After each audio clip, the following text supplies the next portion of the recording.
எப்பா பாப்பா இங்க தண்ணி பிடிக்கிறதுல உயிர் போயிட்டு உயிர் வந்துன்னுக்குது. என்ன பண்றதுனே தெரியல சாமி.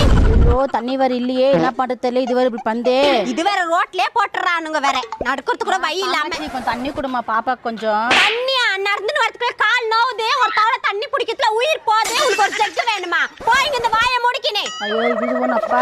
கால் பரு எப்படி சப்பர் சப்பர் மேரிக்குது. இந்த கால் ஊத்துக்கு தெரியலடா உனக்கு? ஐயா வீட்டுல தண்ணி இல்லையா? ஏன்னா அது தண்ணி இல்லையா? ட்ரம்மா தண்ணி பிடிச்சி வைக்கிற தண்ணி இல்லைன்றியா நீ?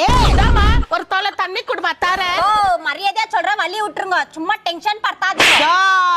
சாம்பார் செய்ய வேணாம். பூண்டு வெங்காயம் தக்காளி கொத்தமல்லி கருப்புல காய் பருப்பு எல்லாம் செய்யறதுக்கே எங்களுக்கு இவ்வளவு கஷ்டம். நீ ஒரு தவளை தண்ணி கொடுக்க பக்கர் வட்டுறியா நீ? அப்புறம் லைன் உள்ள சுத்த மாட்டா தெரிஞ்சுக்கோ. உனக்கு தண்ணி குத்தா எனக்கு நஷ்டம். அதே தண்ணி பிடிக்கிறதுக்கு எவ்வளவு